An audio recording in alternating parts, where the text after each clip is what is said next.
At a depth of 11,000 meters, the pressure of the ocean can crush a nuclear submarine like an empty soda can. Total darkness, absolute silence.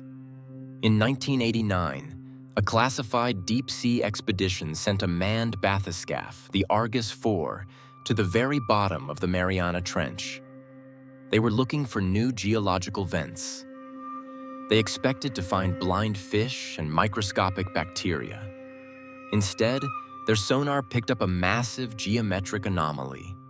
When they turned on their external floodlights, the VHS cameras didn't capture a biological organism. Standing in the silt, 7 miles beneath the surface, was a colossal, heavily rusted radio tower.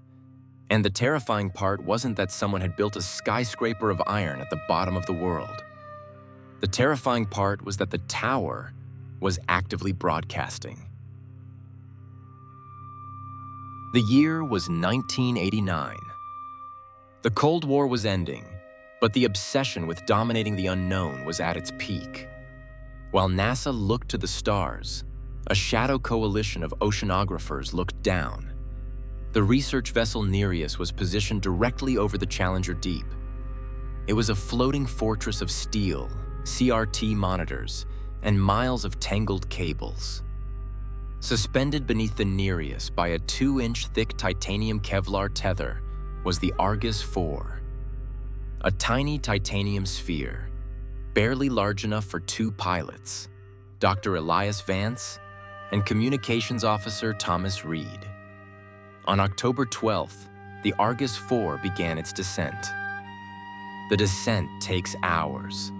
As they dropped past the midnight zone, the ocean turned pitch black. The only connection they had to the surface was a crackling analog radio feed and a slow scan video transmission. Vance's audio logs described the profound psychological weight of the deep. He talked about the abyss pressing against the glass, a feeling that the darkness was a physical, living fluid trying to get inside. At 10,900 meters, just before hitting the bottom, the radio link started to degrade. Not from distance, but from an external electromagnetic interference. Reed noted that the interference had a rhythm. It wasn't random static. It was a structured, repeating sequence of low-frequency hums and sharp clicks. Then the sonar went blind. The screen filled with solid green returns. It meant they were directly in front of an object so massive the acoustic waves couldn't map its edges. At exactly 1400 hours, Vance flipped the switch for the external halogen array. The surface crew watched the grainy black and white video feed on their monitors. Out of the swirling marine snow, a structure appeared. It was made of massive iron girders, welded together in complex geometric patterns. It looked like an underwater version of the Soviet Duga radar array. But it was covered in deep-sea barnacles, rust, and thick, pulsating strands of kelp that shouldn't exist at this depth. 3 seconds later, the tether snapped. The Argus IV went dark. The automated emergency winches immediately kicked in, reeling in miles of slack cable. The surface crew on the Nereus worked in a state of panicked silence. It took 5 hours to pull the bathyscaphe back to the surface. When the Argus IV finally broke the water, it was intact. The titanium sphere wasn't crushed. The hatch was still perfectly sealed. But when they unbolted the heavy steel door, the sphere was completely empty. Vance and Reed were gone. There was no water inside. The air pressure was normal, but the pilots had simply ceased to exist. The only thing left behind was the internal VHS recording deck. Captain Miller ordered the tape to be played in the ship's cramped, windowless communications room. The crew huddled around a glowing CRT television, bathed in its sickly green light. The tape showed the final 40 minutes of the descent. The audio was filled with the deafening hum of the external interference. As the halogen lights illuminated the rusty underwater tower, the interference coalesced into a clear, decipherable audio frequency. It was a broadcast. The tower was transmitting a loop of human voices. But it wasn't a distress signal, and it wasn't Russian. The crew of the Nereus froze in absolute horror as they listened to the tape. The voices coming from the 11-kilometer-deep abyss were their own. The broadcast was a recording of the surface crew, arguing in the communications room, reacting to the disappearance of the Argus 4. The tower wasn't just transmitting, it was broadcasting the future. Or rather, time at the bottom of the ocean didn't work the way it did on the surface. The immense gravitational and atmospheric pressure around the Anomaly had created a temporal echo. The atmosphere on the Nereus rapidly deteriorated. They were thousands of miles from the nearest port, floating over a 7-mile deep chasm that was listening to them, recording them, and feeding their own panic back to them. Paranoia is a virus, and on a ship surrounded by endless ocean, it spreads perfectly. The tape didn't end with their conversation. The recording continued, playing out events that hadn't happened yet.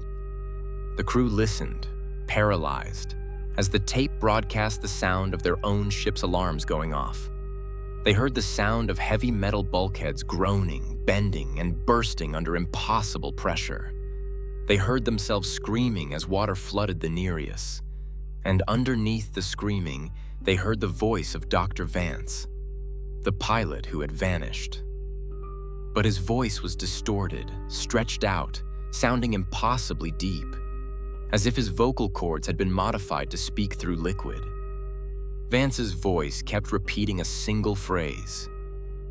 "It breathes the dark. Turn off your engines. Let us pull you down." Captain Miller ordered all recordings to be destroyed and commanded the helmsman to start the main engines to leave the coordinates. But the ship didn't move. The Nereus was caught in a massive, localized whirlpool.